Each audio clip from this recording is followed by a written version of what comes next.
my dear students, how are you? Students, you are most welcome in this next video. This is the video series of chapter number 8, how organisms reproduce, for class 10th. Students, in this video we are going to discuss about the other modes of sexual reproduction.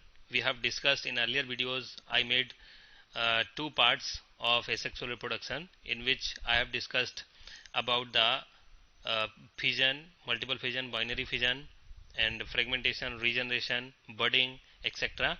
In this video I will discuss with you about the next mode of asexual reproduction, that is the spore formation. So students, in spore formation it is the very confusing to you when you read from your book, then it is very confusing. Now it is going to be easy. So students, be concentrated on the lecture. I will clear to you all that how spore formation occur and how it is known as the mode of asexual reproduction. So students, get ready, let's discuss. Student, spore formation, you know, spore formation. Spore, what is spore? Spore, it is the seed like structure. Spore is seed like structure. Seed you have seen, आपने देखा है कोई भी एक जो seed होता है तो वो सीड हमें आंखों से दिखाई देता है, लेकिन जो स्पोर होते हैं वो हमें आंखों से जनरली दिखाई नहीं देते हैं। ये माइक्रोस्कोपिक भी हो सकते हैं और थोड़ा सा हमको दिख सकते हैं, अगर हमको हैंड लेंस से देखें तब भी दिखाई दे सकते हैं। कुछ का साइज ज़्यादा बड़ा होता है और कुछ जो होते हैं बहुत ज़्यादा छोटे होते हैं। लेकिन ये आप ऐसे समझ लीजिए, these are the seed like structure, यानी कि सीड की तरह ही होते हैं। लेकिन ये जो सीड है और स्पोर दोनों में बहुत बड़ा डिफरेंस होता है। कैसे? सीड जो होता है आपने अभी नहीं पढ़ा है, लेकिन आगे आप पढ़ेंगे। सीड जो होता है उसके दो पार्ट होते हैं। एक आपका क्या होता है, एक कॉटिलीडन होता है, कॉटिलीडन, और एक होता है एम्ब्रियोनल एक्सिस। क्या होता है? Embryonal axis. तो एम्ब्रियोनल एक्सिस और कॉटिलीडन ये दो पार्ट होते हैं, लेकिन स्पोर में ऐसा नहीं होता है। स्पोर में ऐसा नहीं होता है। तो फिर स्पोर में क्या होता है? स्पोर में जस्ट क्या होता है, एक न्यूक्लियस होता है और ड्राई, लगभग डेंस, हम ड्राई तो नहीं कह सकते, डेंस साइटोप्लाज्म होता है, यानी डेंस साइटोप्लाज्म और एक न्यूक्लियस होता है। तो इतना सा डिफरेंस होता है और ये साइज में बहुत ही छोटे होते हैं। अब स्पोर जो होते हैं वो बनते कैसे हैं उसके बारे में हम लोग डिटेल से समझेंगे। देखिए स्टूडेंट्स, स्पोर फॉर्मेशन जो होता है वो लोअर ऑर्गेनिज्म में होता है। तो इसमें कुछ ऑर्गेनिज्म ऐसे होते हैं जिनमें स्पोर फॉर्मेशन अनफेवरेबल कंडीशन में होता है, लेकिन कुछ ऑर्गेनिज्म ऐसे होते हैं जिनमें फेवरेबल कंडीशन में होता है। अब अनफेवरेबल और फेवरेबल कंडीशन क्या होती हैं? अनफेवरेबल कंडीशन वो होती है जब फूड अवेलेबल नहीं होता है, जब टेम्परेचर जो एक क्राइटेरिया होता है टेम्परेचर का, एक पर्टिकुलर टेम्परेचर जो रिक्वायर्ड होता है इस स्पोर फॉर्मेशन के लिए, सॉरी कॉमन रिप्रोड्यूस करने के लिए ऑर्गेनिज्म में, जब ये सारी फैसिलिटी अवेलेबल नहीं होती हैं तब उस कंडीशन को अनफेवरेबल कंडीशन कहते हैं। तो अनफेवरेबल कंडीशन में होता है किसमें? बैक्टीरिया में होता है। किसमें होता है? बैक्टीरिया में होता है। लेकिन फेवरेबल कंडीशन में, यानी कि हमेशा, this is the main mode of reproduction in which fungi, यानी फंगी में जो रिप्रोडक्शन होता है वो मेनली स्पोर फॉर्मेशन की हेल्प से ही होता है। तो अब ये स्पोर जो होते हैं वो फंगी में कैसे बनते हैं तो उसको हम लोग समझ लेते हैं। चलिए बात करते हैं। स्पोर लोग स्पोरुलेशन भी कहते हैं। Sporulation, so it is the another name of this process. So be concentrated, let's discuss. Student, spore formation में से इसको समझने से पहले मैं आपको एक बात बता देता हूं। आपने कभी देखा होगा जैसे कोई भी ब्रेड है ना, या कोई भी पिकल, ब्रेड या खाने की कोई भी चीज जो थोड़ा सा मॉइस्चर में पड़ी रहती है तो उस पर आप देखते हैं इस तरह से रुई के धागे की जैसे, यानी कि रुई जो होती है यानी कॉटन की तरह ये डिपोजिशन हो जाता है। या तो ये व्हाइट कलर का होता है, ठीक है, और या तो ये कैसा होता है, ब्लू कलर का होता है, ठीक है, और या थोड़ा सा ब्राउन कलर का होता है। तो ये इस कलर का एक डिपोजिशन हो जाता है। तो ये पूरा जो थ्रेड लाइक स्ट्रक्चर है, इस पूरे थ्रेड लाइक स्ट्रक्चर को जो अभी मैंने ड्रॉ किया था, ये पूरा थ्रेड लाइक स्ट्रक्चर, इसको हम लोग क्या कहते हैं? माइसीलियम। क्या कहते हैं? माइसीलियम। तो mycelium, it is the thread of fungi. It is spread over the food item और any other surface. So this is mycelium. अब इस माइसीलियम का अगर हम लोग एक देखेंगे, एक जो मतलब थ्रेड है, सिंगल थ्रेड, तो इस थ्रेड को हम लोग क्या कहेंगे, मान लो ये अगर इस तरह से सीधा है, या किसी एक को ही हम लोग क्या कहेंगे, स्टोलन हाइफी कहेंगे, इसको हम लोग कहेंगे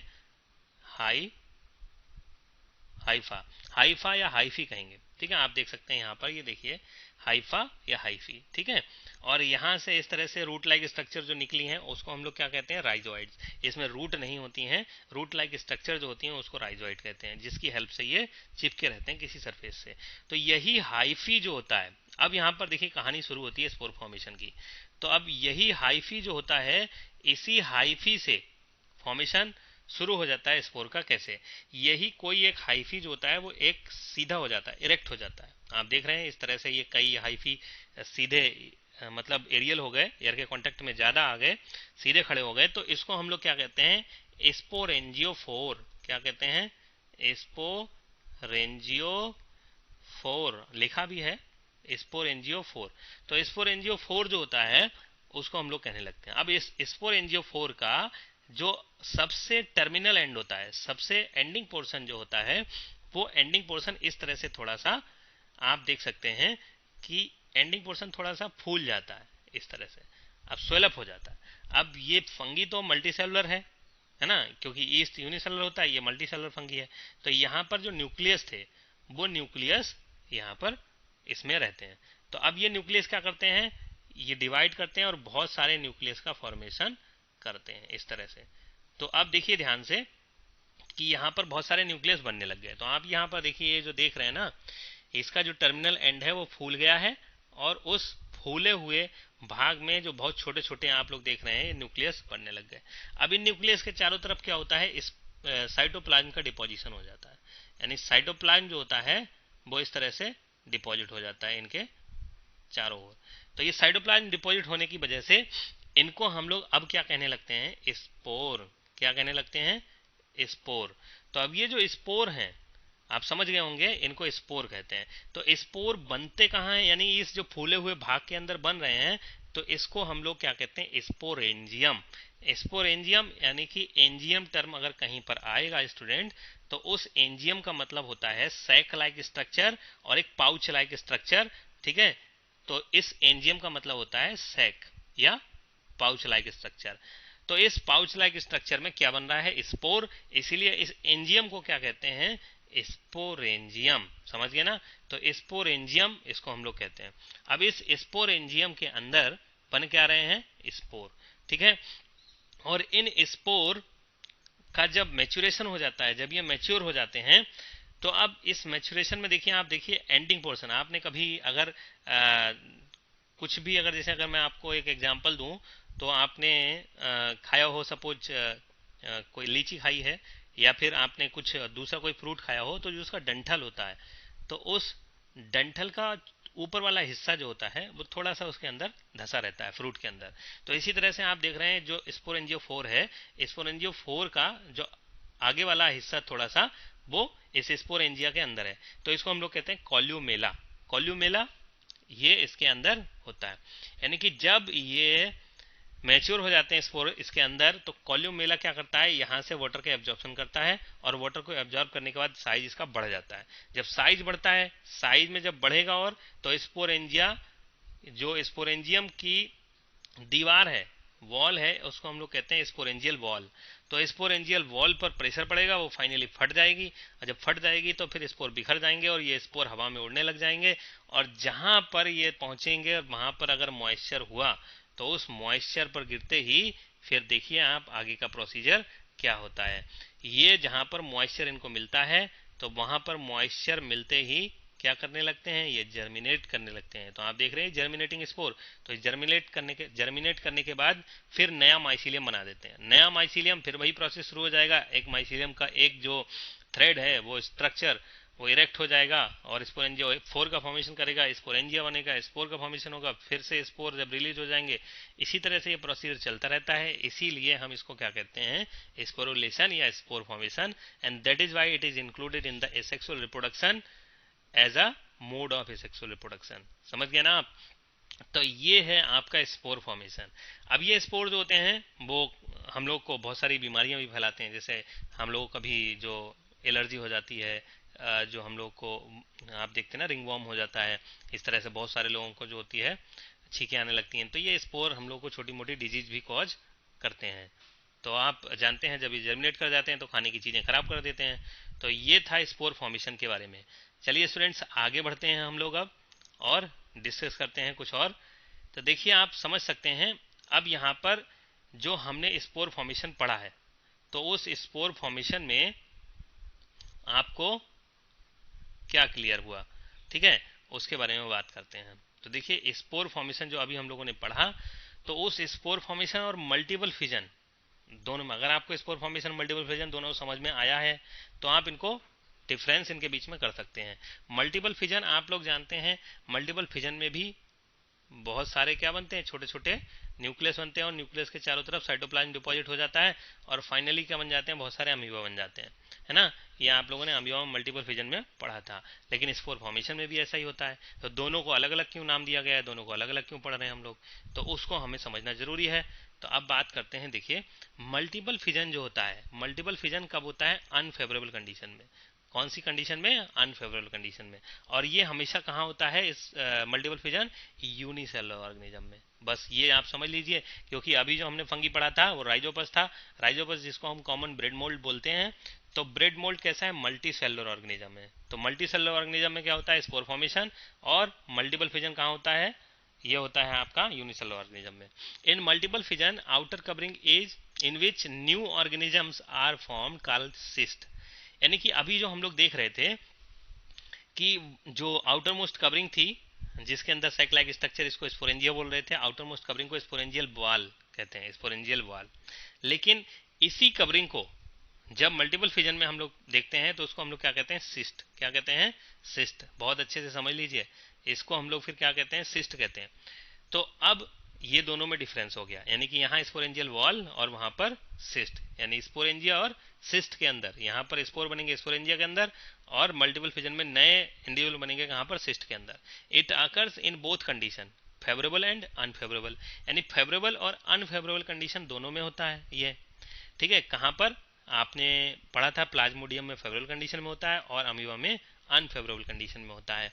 लेकिन मेनली जो स्पोर फॉर्मेशन है वो कहाँ पर होता है, कौन सी कंडीशन में, फेवरेबल कंडीशन में। तो फेवरेबल कंडीशन में ये होता है कौन सा, स्पोर फॉर्मेशन। अब बात करते हैं एग्जाम्पल मल्टीपल फिजन का, प्लाज्मोडियम जिसमें फेवरेबल कंडीशन में होता है और अमीबा जिसमें अनफेवरेबल कंडीशन में होता है। एग्जाम्पल यहाँ पर कौन से हो जाएंगे, फंगी और कौन से हो जाएंगे, नॉन फ्लावरिंग प्लांट। तो आप समझ गए होंगे दोनों में डिफरेंस क्या है। So students I think it is clear to you. So आगे नेक्स्ट वीडियो में हम लोग नेक्स्ट कंटेंट डिस्कस करने वाले हैं, जो कि क्या है, आपका वेजिटेटिव प्रोपेगेशन। तो वेजिटेटिव प्रोपेगेशन के बारे में अभी थोड़ा सा मैं आपको उसका बेसिक इंफ्रास्ट्रक्चर बता देता हूं और नेक्स्ट वीडियो में हम लोग उसको डिटेल से पढ़ने वाले हैं। तो अब स्टूडेंट्स चलिए देख लेते हैं हम क्या है vegetative propagation. Vegetative propagation students, उसको समझने के लिए आपको एक चीज ये समझनी होगी कि जो हम लोग करते हैं, मतलब जो हम लोग अपने खेतों में या फिर जो हम आसपास अपने गार्डन में करते हैं, बस वही सब कुछ हमको प्रैक्टिकली यहाँ पर एक प्रिंसिपल के फॉर्म में हम लोगों को पढ़ना है। जो हम लोग प्रैक्टिकली वहाँ पर करते हैं वही प्रिंसिपल के फॉर्म में हमको यहाँ पर पढ़ना है। तो उसको हम समझ लेते हैं। चलिए बात करते हैं। देखिए स्टूडेंट्स, जो वेजिटेटिव प्रोपेगेशन है, वेजिटेटिव प्रोपेगेशन इसका मतलब क्या है मैं आपको बता देता हूँ। देखिए वेजिटेटिव और प्रोपेगेशन, इस दोनों को आप इसका मतलब समझ जाएंगे तो आपके लिए बहुत आसान हो जाएगा। आप ये समझ लीजिए, कोई भी लिविंग ऑर्गेनिज्म, यानी कोई भी इंडिविजुअल, कोई भी लिविंग ऑर्गेनिज्म, उसकी बॉडी में दो पार्ट होते हैं। यानी कि बॉडी डिवाइड होती है दो पार्ट में, और वो दो पार्ट कौन कौन से होते हैं, एक तो आपका क्या होता है, वेजिटेटिव पार्ट। कौन सा पार्ट, वेजिटेटिव पार्ट। और एक कौन सा होता है, रिप्रोडक्टिव पार्ट। यानी रिप्रोडक्टिव पार्ट और वेजिटेटिव पार्ट, यानी कि दो पार्ट होते हैं बॉडी में। आप समझ लीजिए ध्यान से। तो इसी तरह से प्लांट में भी दो पार्ट होंगे, क्योंकि कोई भी इंडिविजुअल की बॉडी में दो पार्ट होते हैं, तो इसी में भी दो ही पार्ट होंगे। और वो दो पार्ट कौन कौन से हैं, प्लांट्स में अगर हम लोग देखें तो जो रिप्रोडक्टिव पार्ट है वो क्या है, फ्लावर। क्या है, flower is the reproductive part. लेकिन बाकी फ्लावर को अगर छोड़ दें, सारे जितने भी पार्ट हैं वो सब कैसे होंगे? Vegetative part. तो आपके वेजिटेटिव पार्ट प्लांट में होंगे। तो आप ध्यान से समझिए, यहाँ पर जो अगर हम फ्लावर को छोड़ दें, सारे पार्ट कैसे हैं? Vegetative part. और फ्लावर को छोड़ देते हैं तो कौन से बाकी पार्ट बचते हैं? जैसे अगर हम लोग देखें तो आपका रूट बचता है, स्टेम बचता है, लीफ बचता है। तो मेनली यही पार्ट होते हैं। बाकी जो आप फ्रूट वगैरह है वो तो बाद की बात है, वो तो फ्लावर से ही बनते हैं। तो इसीलिए हम लोग समझ सकते हैं फ्लावर को छोड़ करके प्लांट के अगर और किसी पार्ट से नए प्लांट का फॉर्मेशन हो रहा है तो फिर उस प्रोसेस को क्या कहेंगे? Vegetative propagation. अब आप इसको समझ लीजिए। देखिए, वेजिटेटिव का मतलब समझ गए होंगे, vegetative part of the plant. Propagation का मतलब होता है फॉर्मेशन, यानी कि जो प्लांट का वेजिटेटिव पार्ट है उससे नए इंडिविजुअल का फॉर्मेशन ही वेजिटेटिव प्रोपेगेशन कहते हैं। वैसे तो हम प्रोपेगेशन का मतलब लगाते हैं कल्चर से, कल्चर या कल्चरिंग, ठीक है। तो culturing of vegetative part, this is known as vegetative propagation. So I think it is clear to you students. So let's discuss what are the types of vegetative propagation. students इससे अच्छे से समझ लीजिए। यहाँ पर यह आपके अभी तो काम आ ही रहा है, लेकिन आगे भी आपका 12th तक ये काम में आएगा, तो इसको समझ लीजिए अच्छे से। देखिए, vegetative propagation is an asexual method of plant reproduction. This occurs when plants grow and develops naturally without any human interference. यानी जब कोई ह्यूमन का इंटरफेयर नहीं होता है, तब अगर ये वेजिटेटिव प्रोपेगेशन होता है तो उसको हम लोग क्या कहते हैं? Natural vegetative propagation. समझ गए ना? लेकिन जब ह्यूमन के इंटरफेयर से होता है तो उसको कहते हैं आर्टिफिशियल वेजिटेटिव प्रोपेगेशन। समझ गए ना? तो इसीलिए इसको वेजिटेटिव प्रोपेगेशन को भी दो पार्ट में पढ़ने वाले हैं हम लोग, और वो दो पार्ट कौन कौन से हैं? Natural and artificial vegetative propagation. तो पहले आपको मैं बता देता हूं कि नेचुरल वेजिटेटिव प्रोपेगेशन में क्या क्या पढ़ने वाले हैं। नेचुरल वेजिटेटिव प्रोपेगेशन में हम लोग पढ़ने वाले हैं, यहाँ पर देखिए, natural vegetative propagation by root, natural vegetative propagation by stem, natural vegetative propagation by leaves. और हम लोग आर्टिफिशियल वेजिटेटिव प्रोपेगेशन में क्या क्या पढ़ने वाले हैं तो उसको आपको बता देता हूं। Artificial vegetative propagation. तो आर्टिफिशियल वेजिटेटिव प्रोपेगेशन में हम लोग पढ़ने वाले हैं